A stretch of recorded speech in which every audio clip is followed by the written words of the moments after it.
Imola is on the horizon, and you all know what that means. Mercedes are finally bringing in their major upgrades to get back into the fold.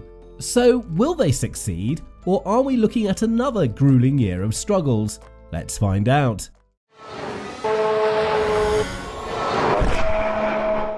The team had another difficult weekend at the Miami Grand Prix, with struggles in practice and qualifying, followed by more encouraging race pace.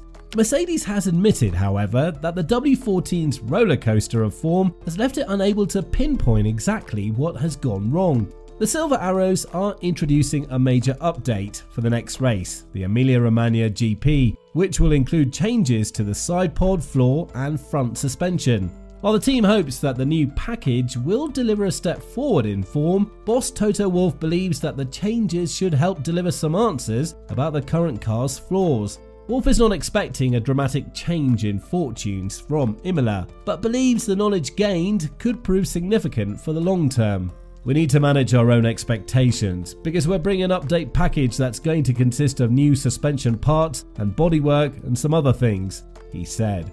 But I've never in my 15 years in F1 seen a silver bullet being introduced, where suddenly you unlock half a second of performance, so I very much doubt that this is going to happen here. But what I'm looking forward to is that we take certain variables off the table where we believe we could have introduced something that we don't understand in the car. I'm hoping we can go more to a stable platform, and then we should see where the baseline is and what we can do from there.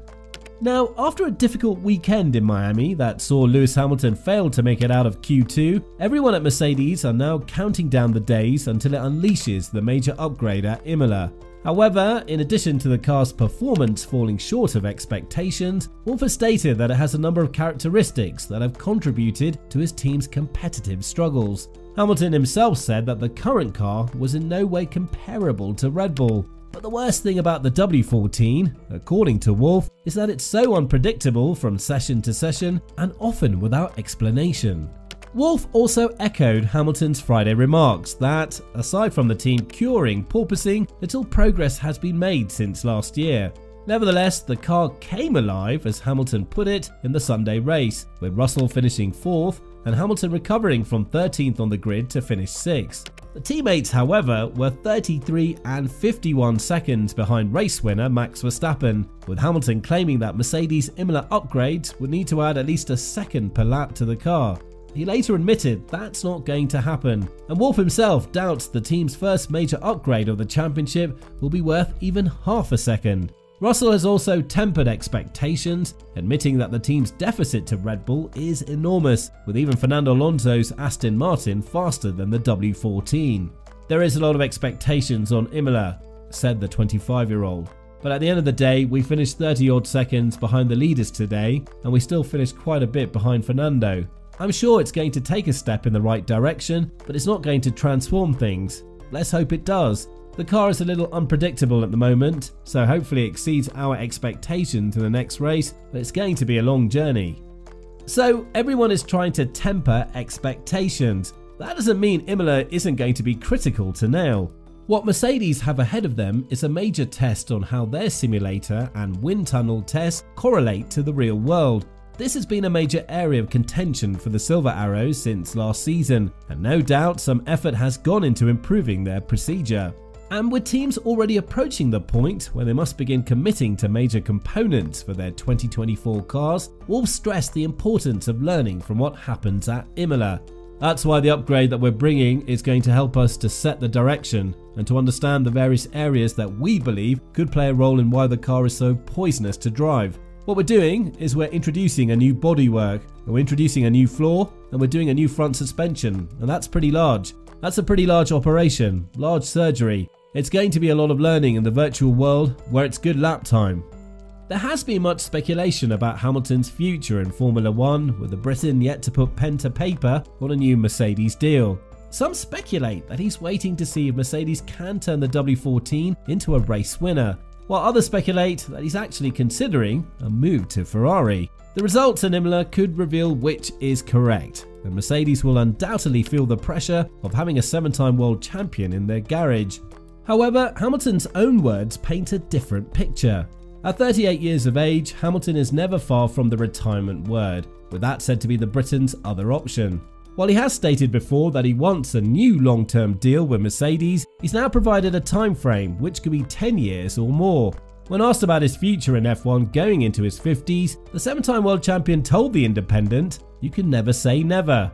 Brad Pitt is going to be racing in the movie in his 50s, so I would be the third oldest driver. There are people out there like Tom Brady, who retired age 45. There are different ways you can train, how you can eat, and your focus. The technology in our bodies is shifting, and it's just about the mentality and whether or not you still have the drive to sacrifice the same as you did when you first started. And I do. I cannot speak for Fernando, but I'm hoping for more great fights with him moving forward." Alonso has previously stated he hopes to end his career along with Hamilton, but for now talk of retirement is far from Hamilton's mind. "It's not taking me longer to recover," he stated. "It's better because I'm more focused on recovery than I ever have been before. When I was 22, I wasn't focused on recovery. I didn't know anything about it. I was just going home, having a pizza, and not knowing what I needed to do the next day. I didn't have any specialists around me to help me navigate that. I didn't have the details of what to eat, how to replenish the liquids I lost, stretching and all those different things. I wasn't doing that back then. I don't know if the drivers back in the day were that fit. They probably fell off quicker than us because we train a lot more than they did." While Hamilton and Mercedes may be content to spend many more years together, one factor could throw a wrench in the works. The term benchmark has frequently appeared in Formula 1. As a general rule, you're always measured against your teammate, and it's based on this evaluation that careers can be made or destroyed, and there is no scarier benchmark than Lewis Hamilton. However, ever since George Russell came onto the Mercedes scene, he's matched, even leaped over this benchmark. Russell first joined the Silver Arrows in 2022, and he had a massive task ahead of him. Drivers such as Valtteri Bottas, who has driven alongside the Brit, can attest to this. But the Herculean task of defeating Hamilton hasn't fazed young George Russell in the least. Last year, while Hamilton and the Silver Arrows struggled, Russell put in quite a few eye-catching performances, and he's continuing the trend in 2023. At the moment, if we're talking about pace over a single lap, Russell has the 30-year-old beat. On a recent episode of the F1 Nation podcast, guest and ex-F1 driver Pedro de la Rosa said, "But more importantly than out-qualifying him, I think that some races he's even faster in race pace, you know? I mean, they're very evenly matched, and that's the beauty of these two drivers, especially about George, because I think no one ever expected him to be this strong, this mature." With Russell consistently outperforming the multiple-time champion, things could be on the verge of exploding into a 2016 Rosberg versus Hamilton-style duel, something Mercedes is keen to avoid. And with the most recent team order in Miami telling Hamilton to let teammate Russell pass, this kind of humiliation may become too much for Hamilton to bear. But aside from the contract speculations and teammate squabbles, one thing is certain: the Emilia Romagna Grand Prix will be the Silver Arrows' most important race in 2 years. Thanks for watching. Make sure to like, subscribe and ring the bell for notifications, and we'll see you later.